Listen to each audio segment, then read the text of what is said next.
Rusya Ukrayna'ya saldırtıldı. Saldırmadı. Ukrayna sahada ayakta ama masada yalnız. Diyorlar ki Rusya NATO'ya saldıracak. Bunun karşılığı var mı Ukrayna'da? Yok. O zaman biz sizin madenlerinizi alalım ama gerçek anlamda çökelim, gasp edelim. Üstünü de Ruslara bırakalım. Yapacak bir şey yok. Artık Zelenski'nin de bence siyasi hayatı artık bitme vaziyetine doğru geldi. Karadeniz'de kontrolden çıktığı tespit edilen bir İHA düşürüldü. Önce bununla başlayalım. Ukrayna Savaşı'nın başladığı 2022'den itibaren savaşın zaten normal bir simetrik savaş olmadığını, asimetrik bir savaşın özelliklerini taşıyan bir özel harp olduğunu hep söylüyorduk. Günümüz savaş teknolojilerinde geldiğimiz noktada İHA ve SİHA teknolojileri noktasında karşılıklı saldırıların, misillemelerin olabileceğini ve özellikle mayınlar noktasında biliyorsunuz, deniz mayınları noktasında da Türkiye'nin güven tehdit edebilecek vaziyete gelebileceğini söylüyorduk ki mayınlarda bunu gördük. Ukrayna Savaşı'nda da hem Rusya tarafında hem Ukrayna tarafında SİHA teknoloji ve İHA teknolojisi kullanılıyor. Özellikle şunda tabii net olmak lazım. Milli Savunma Bakanlığımızdan yapılan açıklamalar son derece doğru. Çünkü bazı komplo teorilerine meyil verebilecek açıklamalar da yapılıyor. İşte efendim Türk hava savunma sistemleri veya radar sistemleri bunları görmedi mi, göremedi mi, burada bir zafiyet mi vardı, İşte dost İHA'sı mıydı, düşman SİHA'sı mıydı? Yani böyle çeşitli spekülasyonlar, dedikodular ortaya çıktı. Fakat biliyorsunuz F-16'mız tarafından direkt imha edildi. Ve özellikle bu İHA'nın Ankara'ya doğru yaklaşması ama tabii İHA'nın nereye ait olduğu, kime ait olduğu, belki şu anda neyin ne olduğu çok çok bellidir. Kamuoyuna tam olarak açıklanmamıştır.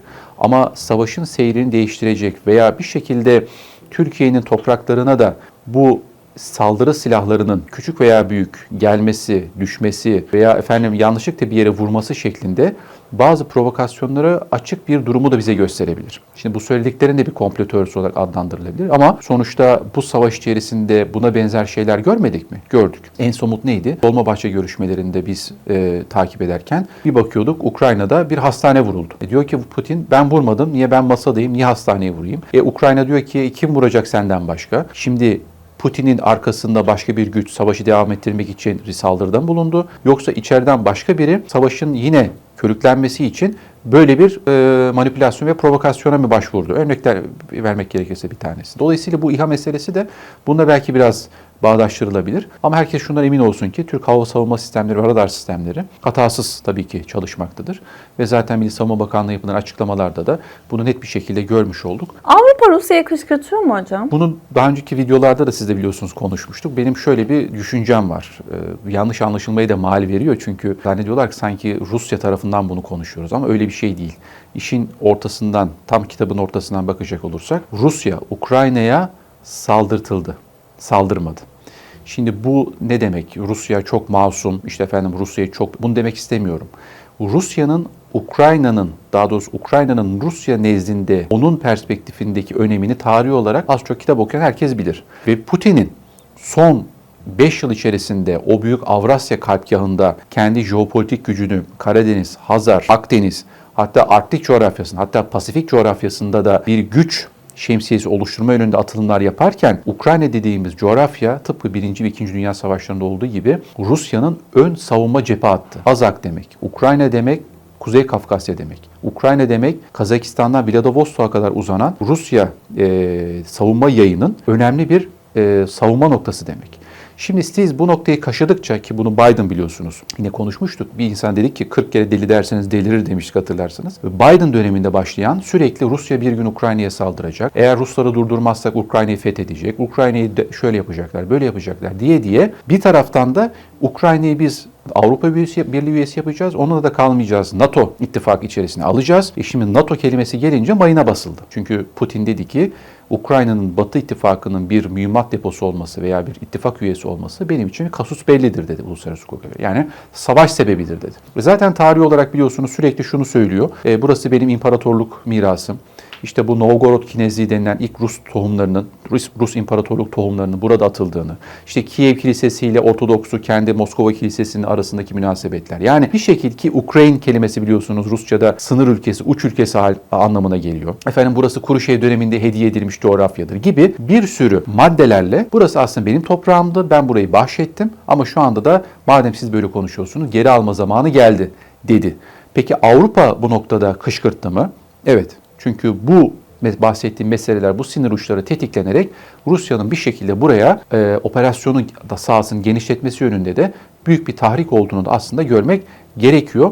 Ama bunu belki şeyle bağlayabiliriz. Acaba Amerika Birleşik Devletleri'nin Rusya'ya kurduğu bir tuzak mıydı? Anglo-Sakson çatının acaba Rusya'yı Akdeniz'den biraz daha koparmak, Orta Doğu'dan biraz da elini ayağını çektirmek ve daha çok kendi Karadeniz havzasına biraz daha konsantrasyon arttırması yönünde acaba bir tuzak mı kuruldu? Putin acaba bu tuzağı bile bile yapacak bir şey yok, ben bu tuzağa girmek zorundayım diyerek güney hattını, güney cephesini boşaltmak zorunda mı kaldı? Şimdi biraz olaylar da bunu gösteriyor Gülsüm Hanım. Yani haritaya baktığımızda Suriye'nin geleceğinde Rusya'nın ne kadar söz hakkı olacak? Akdeniz politikasında Rusya şu anda ne kadar sahada, değil mi?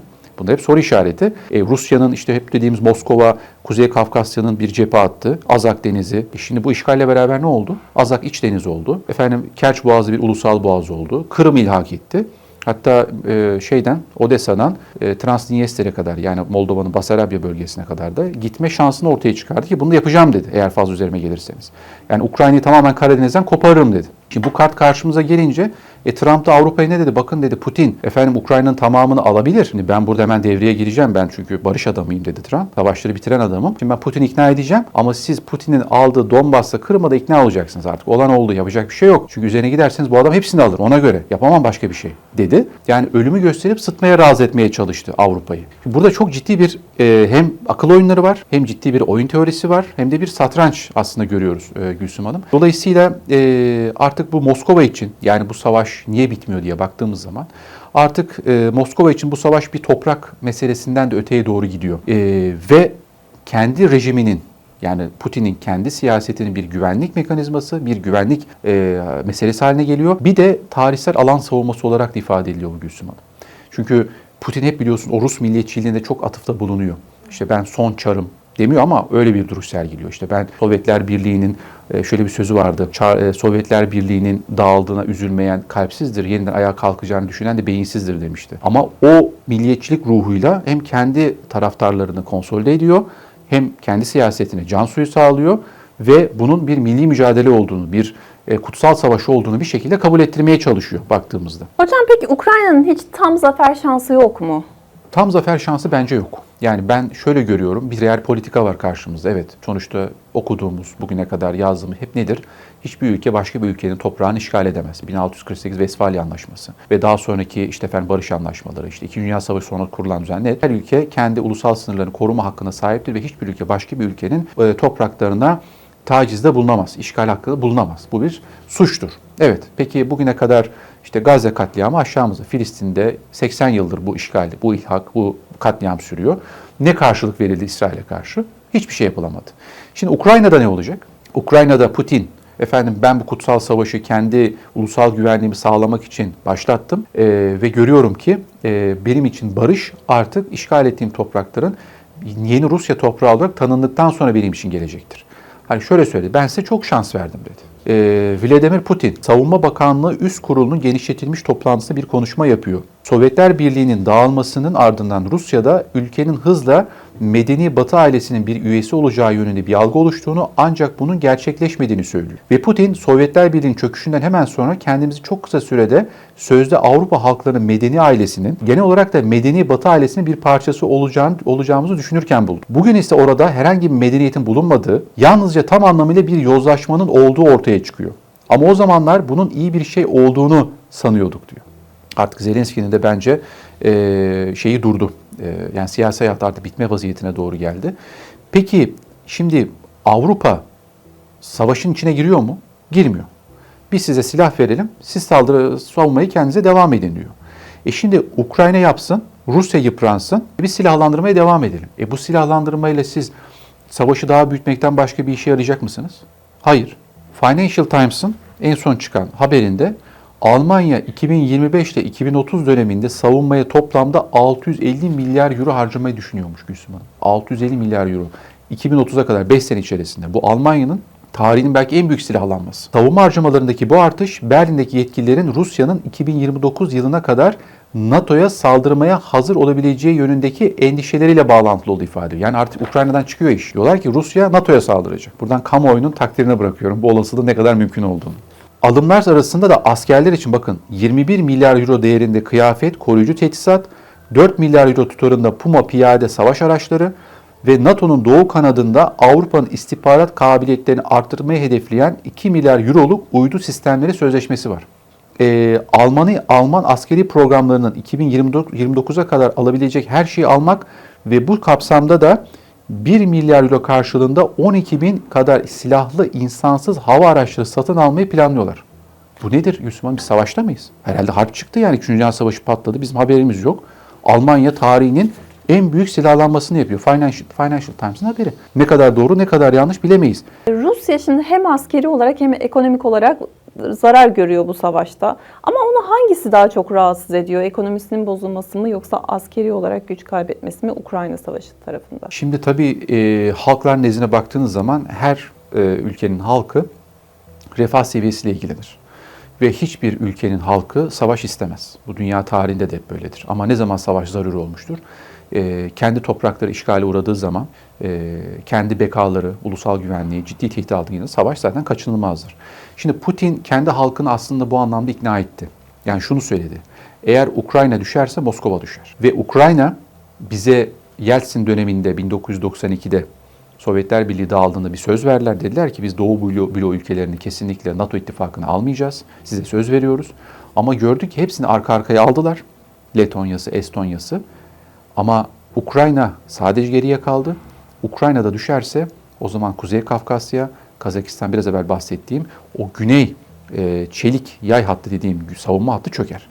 Bunu anlattı aslında Putin. Konuşmalarında milliyetçilik damara vurdu, teolojik damarlara vurdu. Ben ölsem bile dedi, yani Putin gitse bile dedi, Putinler bitmez dedi. İşte biz buna Putinizm dedik hatta. Hani arkasından gelecek olan siyasetinde bunu benzeri olacağını söyledik. Dolayısıyla Rusya halkı aslında bir şekilde savaşın maliyetine ödemeye de kendini hazırladı. Sahada ama ciddi bir asker kaybı var Gülsüm Hanım. Yani kimi tahminlere göre, tabii iddialı bir rakam ama 1 milyon kadar askerini kaybettiği söyleniyor. Tabii resmi rakamlar değil. Bazı rakamları 300-400 bin arasında Rus askerin hayatını kaybettiğini, Kuzey Kore'den gelen askerlerin aynı şekilde sahada savaştırıldığı gibi. Ekonomik maliyet evet çok yüksek. Rusya'nın işte Swift anlaşmasından çıkarılması, bir sürü küresel firmaların Rusya'dan üretimlerini çekmesi, bunların ciddi maliyeti oldu. Ama Rusya şunu söylüyor, ben her şeye hazırlıklıydım. Ve ben Çin'le yapmış olduğum anlaşmada buğdayımı da sattım, enerji, doğalgazımı da sattım, petrolümü de sattım. Ama 3 senenin sonunda görüyoruz ki Gülsüm Hanım, ki en son biliyorsun Sayın Cumhurbaşkanı ile görüştü Türkistan'da, Türkmenistan'da. Putin çökmemiş, Putin yok olmamış, Rusya Federasyonu da aynı şekilde çökmemiş.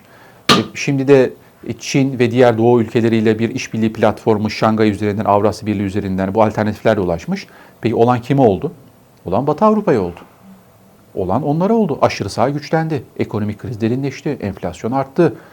Liderlerini de kaybettiler.